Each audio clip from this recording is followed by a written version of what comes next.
नमो विष्णुपादाय कृष्णपृष्ठाय भूतले श्रीमते भक्तिवेदांत स्वामी इति नामिने। नमस्ते सारस्वती देवी गौरवाणी प्रचारिणे निर्विशेष शून्यवादी पाश्चात्य। जय श्री कृष्ण चैतन्य प्रभु नित्यानंद श्री अद्वैत गदाधर श्रीवासादि गौर भक्तवृंद। हरे कृष्णा कृष्णा कृष्णा हरे हरे, हरे Ram Ram Ram.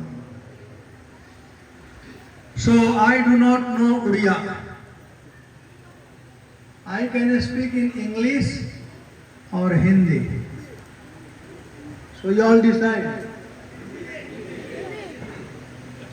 Because everybody, before you all became devotee, you must have watched Amitabh Bachchan movie, right? So everybody knows Hindi. But in between I will speak English also little bit. तो आज का दिन बड़ा ही पावन तिथि है। कर्मियों के लिए, संसारिक लोगों के लिए जन्म और मृत्यु होता है, जहाँ की वैष्णवों के लिए आविर्भाव और तिरोभाव तिथि होता है। देखा जाए यदि कर्मियों के जीवन में तो जन्म भी दुखदायी होता है और मृत्यु भी दुखदायी होता है। लेकिन भक्तों के जीवन में यदि देखा जाए तो आविर्भाव महोत्सव का कारण होता है और तिरोभाव भी महा महोत्सव का कारण होता है। यह जो दिन है तिरोभाव का दिन, मैं तो कभी कभी सोचता हूं कि आविर्भाव से भी कहीं तिरोभाव का दिन उत्सव का दिन होना चाहिए। हमारी वैदिक संस्कृति यही कहती है कि जीवन का लक्ष्य है going back home, back to godhead, भगवत धाम जाना। In fact earlier if somebody passes away, then they used to write, my forefather or my grandfather went to Goloka. पहले जब किसी का तिरोभाव होता था, देहांत होता था, तो लोग लिखते थे कि हमारे दादाजी या पिताजी गोलोक धाम पधारे। बाद में लिखने लगे वैकुंठ धाम पधारे, बाद में लिखने लगे स्वर्ग धाम पधारे, बाद में लिखने लगे उनका अंत हो गया। अब पता नहीं आगे क्या लिखेंगे, नरक लोक पधारे, पता नहीं क्या लिखेंगे। ये तो संसारिक लोग। लेकिन वैष्णवों के लिए गोलोक वृंदावन है। यदि संसार से किसी का प्रमोशन होता है, वो लोग गोलोक वृंदावन में जाता है। संसार में भी जब प्रमोशन होता है तो मिठाई बांटते हैं, हम लोग आनंद मनाते हैं। तो वैसे ही यदि वैष्णवों का तिरोभाव होता है तो महा उत्सव का वह दिन होता है। आप लोग ढेकी जानते हो? ढेकी, चावल कूटने वाला, जानते हो ना? उड़ीसा में फेमस है ढेकी। वो ढेकी यदि स्वर्ग में भी जाएगा तो क्या करेगा? नाम कुटेगा। तो वैसे ही हरे कृष्ण के भक्त लोग यहां पर हैं तो भी हरे कृष्ण जप करेंगे और वहां जाएंगे तो भी हरे कृष्ण जप करेंगे। तो इसमें कोई तकलीफ नहीं है, इसलिए दुख का बात नहीं होना चाहिए। अभी कुछ दिन पहले कदम कानन महाराज का तिरोभाव तिथि था और बहुत सुंदर जयअत स्वामी महाराज अपना टॉक दिए। उसका एक चीज मैं सोचा कि आप लोगों के बीच में शेयर करूंगा। एक बार प्रभुपाद जी के एक गुरु भाई थे। प्रभुपाद जी के तिरोभाव और बहुत दिन के बाद एक पुस्तक लिखे और वह पुस्तक प्रभुपाद जी के पास आया रिव्यू करने के लिए, पढ़ने के लिए। तो प्रभुपाद जी पढ़ रहे थे, उसमें लिखा हुआ था कि उन्होंने लिखा था कि जब हमारे गुरुदेव इस संसार को छोड़कर चले गए तो ऐसा लगा light of my life has gone, मेरे जीवन जीने का जो उमंग है वह खत्म हो गया गुरुदेव के जाने के बाद। इस प्रकार से मैंने मठ छोड़ कर करके और वकालत करना शुरू किया। जब वो लिख रहे, वो जब प्रभुपाद जी पढ़ रहे थे तो भक्तों से उस पर कमेंट किए कि यह उचित अंडरस्टैंडिंग नहीं है। गुरु कभी मरते नहीं हैं, गुरु हमेशा जीवित रहते हैं। जैसे सूर्य उदित होते हैं, हमारे आंखों से ओझल हो जाते हैं, लेकिन सूर्य कभी मरते नहीं हैं। हम लोग कहते हैं डूब गए, वो डूबते नहीं हैं, बस केवल आंखों से ओझल हो गए हैं, कहीं न कहीं वे प्रकाशित कर रहे हैं। वैसे ही हिज ग्रेस चैतन्य चंद्र प्रभु, जो आप में से बहुत लोगों के श्रील गुरुदेव हैं, भले हम लोगों के आंखों के सामने नहीं हैं, लेकिन वे अपने गुरु के सेवा में लगे हुए हैं। जब वे यहां पर थे तो अपने गुरु के सेवा में लगे हुए थे और आप लोगों को भी लगाए हुए थे।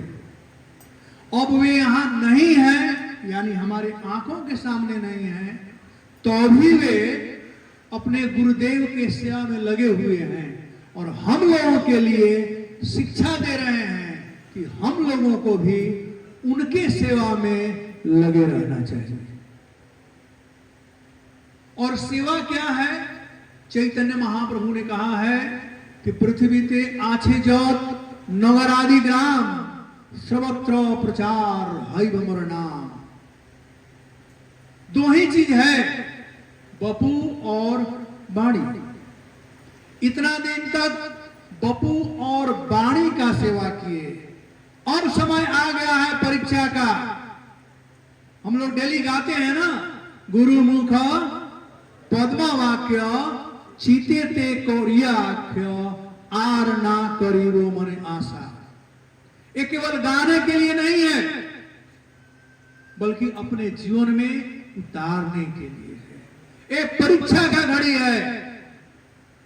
वैसा नहीं होना चाहिए जैसा कि भक्ति सिद्धांत सरस्वती गोस्वामी के शिष्य ने लिखा, जब गुरुदेव चले गए तो मेरे जीवन का जो प्रकाश था सेवा करने का, भक्ति करने का, वो खत्म हो गया। ऐसा नहीं होना चाहिए। बपू से वाणी इंपॉर्टेंट है। संसार में ये देह प्राप्त हुआ है, एक साधन है, भगवान ने दिया है और जिस कार्य के लिए है वह कार्य करेंगे। लेकिन संसार से अन्य संसार है, कोई भारतवर्ष ही नहीं है, अन्य संसार है, यहाँ पर जाकर के वही कार्य करेंगे जो यहाँ कार्य कर रहे थे। तो हम सभी जितने यहाँ पर एकत्रित हैं, श्रीपाद चैतन्य चंद्र प्रभु के शिष्य मित्र, हमें एक उत्साह के साथ में आशा होनी चाहिए कि आज हमारे गुरुदेव अपने गुरुदेव के सेवा में लगे हुए हैं। उनके गुरुदेव के सेवा में लगे हुए थे और उनके गुरुदेव के सेवा में लगे हुए थे। यही कहलाता है डिसिप्लिन सक्सेशन, शिष्य परंपरा।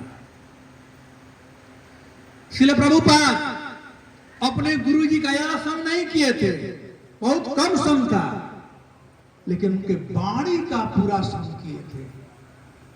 और इसी प्रकार से वाणी में निष्ठा रह कर करके वे एक विश्वव्यापी आंदोलन इस्कान का स्थापना किए।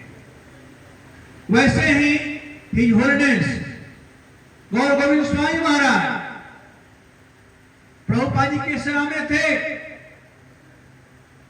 लेकिन प्रभुपाद जी के जाने के बाद भी उनके बारे में उनकी निष्ठा थी कि जो जो बात प्रभुपाद जी किए थे, कहे थे, उन्होंने किया। वैसे ही हिज ग्रेस चैतन्य चंद्र प्रभु के हृदय में अपने गुरु के प्रति निष्ठा कि उन्होंने भी वही किया जो गुरु ने कहा। वैसे ही आप लोगों के हृदय में वैसे ही निष्ठा रहनी चाहिए कि जो गुरुदेव कहे हैं उनके कार्यों को हमें आगे बढ़ाना है। इतना कहने के बाद मैं थोड़ा चैतन्य चंद्र प्रभु के विषय में कहूंगा, क्योंकि मैं थोड़ा ही जानता हूं।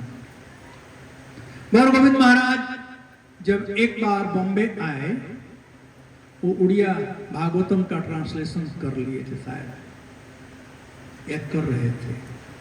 उन्होंने कहा था कि प्रभुपाद जी ने कहा था इसको करना, तो कर करके तब बाहर निकलना चाहते थे। तो गेस्ट हाउस में ठहरे हुए थे, रूम नंबर 406। यही समय था, वो प्रथम बार शायद अमेरिका जा रहे थे और उनके साथ में थे चैतन्य चंद्र प्रभु। दुबले पतले थे, उतने मोटे नहीं थे, दुबले पतले थे, लंबे, बहुत ही शांत स्वभाव थे, बहुत कम बोलते थे, सेवा परायण थे, गुरु निष्ठा थी उनमें।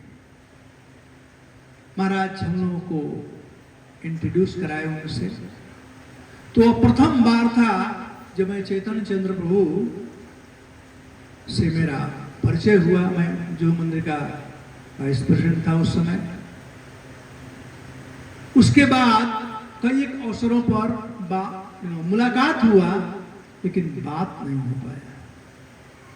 कई एक बार आईसीसी मीटिंग या आरजीबी मीटिंग में मिलते थे, लेकिन बेचारे चुपचाप बैठे रहते थे, बोलते कुछ नहीं थे, सुनते थे।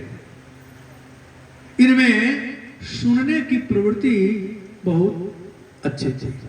प्रभुपाद जी कहते हैं कि हमारे गुरुजी हमको रिकॉग्नाइज किए, उन्होंने कहा कि यह लड़का सुनता है, यह अच्छा भक्त बनेगा, सुनने वाला अच्छा भक्त बनता है। यह प्रमाणित करता है कि चैतन्य चंद्र प्रभु सुन कर अच्छा भक्त बने। जब इनको गुरु बनने का समय आया तो आपके सामने कन्फेशन कर रहा हूं, मैं पहला था जो अपोज किया था, कि मैं जानता नहीं था। मैं जानता नहीं था। आरजीबी में आया जब बात, तो मैं कहा वो बोलते भी हैं कि नहीं, कभी तो मैं सुना नहीं, बोलते कथा वथा करते हैं कि नहीं। तब भक्त रूप प्रभु, जानते हैं भक्त प्रभु को, अभी हम साथ में पूना थे, उनका स्वास्थ्य ठीक नहीं है थोड़ा। तो भक्त रूप प्रभु चैतन्य चंद्र प्रभु का गुणानुवाद किए, उनका गुणगान किए। कहा कि बाप रे बाप, इतना आत्मगुण मैं जानता नहीं हूं, इसलिए देख कर कोई नहीं जान सकता है। पानी कितना गहरा है उतरने पर पता चलेगा, बाहर पता नहीं चलता है। तब फिर मैं भी अपना वोट दे दिया। तो एनीवे, उसके बाद कई एक बार हम लोग मिले बम्बे। लास्ट में मिला था उनसे 2021 में यहाँ पर, लेकिन उससे पहले मिला था मैं 2017 या 16 में मलेशिया में। वहाँ रथ यात्रा था, तो मुझे बड़ा आश्चर्य हुआ उनको देख करके, अरे आप यहाँ भरो। तो फिर हम लोग बैठ करके बात किए और उनके बातों से बहुत प्रेम आ रहा था, आत्मीयता, बेसिकली मैं कह सकता हूँ आत्मीयता उनमें था हमारे प्रति, किसी कारणवश। और फिर बता रहे थे कैसे वे आते हैं यहाँ पर प्रचार करते हैं मलेशिया में, और कुछ भक्त लोग उनके साथ में शिष्य लोग थे। उसके बाद 3 फरवरी 2021 जब हम जनरल टूर पर इधर आए थे, तो भुवनेश्वर से यहाँ पर आए। इस स्थान पर आते ही मुझे कुछ और ही भाव प्रकट हुआ। रुंगटे खड़े हो गए और मंदिर के अंदर एक भक्त थे, वो गा रहे थे गीत Govind, I do not know हो, वही मैं उनको खोज रहा हूं। सामने बैठे, कहाँ, कौन गा रहे थे? आप गा रहे थे।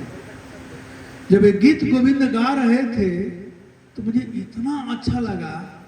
मुझे रामायण से मतंग मुनि का आश्रम याद आया कि मतंग मुनि का आश्रम था कि आश्रम में उठे नहीं, लेकिन उसमें एक प्रकाश था, एक आभा थी उस आश्रम में, और पत्ते पत्ते राम राम बोल रहे थे मतंग मुनि के आश्रम में। वैसे ही यहाँ पर आकर जब मैं भक्ति देखा, ठाकुर जी का दर्शन किया, तो मैं समझा कि यहाँ पर कृष्ण भावना सर्वत्र प्रसारित और प्रचारित है। तदुपरांत हम लोग चैतन्य चंद्र प्रभु से मिले, बहुत अच्छा तरह से बात हुआ, पूरा तो याद नहीं है, लेकिन एक बात याद है, वो कह रहे थे कि मेरा स्वास्थ्य ठीक नहीं रहता है, पता नहीं कितना दिन और मैं रहूँगा, आप लोग इसको अच्छा से संभालिए। जो गुरुदेव का आदेश था उसके अनुसार मैं करने का प्रयास किया। ये सब और बातों के बीच में यही थोड़ा संक्षिप्त में मुझे समझ में आया था। और to be true to his words, जो अपने गुरु जी के लिए उन्होंने किया, 2021 में हम लोग बात किए और 2024 में वे गुरुदेव के सेवा में चले गए। तो ऐसे महान विभूतियों के शुद्ध विचार और उनके वर्ड को, उनके आदेश को हमें सिरोधार्य करते हुए, हृदयांगम करते हुए पालन करना चाहिए, जिससे कि गुरु और कृष्ण प्रसन्न हो सके। मैं इतना ही कह करके अपनी वाणी को विराम दूंगा। हिज ग्रेस चैतन्य चंद्र प्रभु की जय, श्रील प्रभुपाद की जय, गौर गोविंद गोस्वामी महाराज की जय।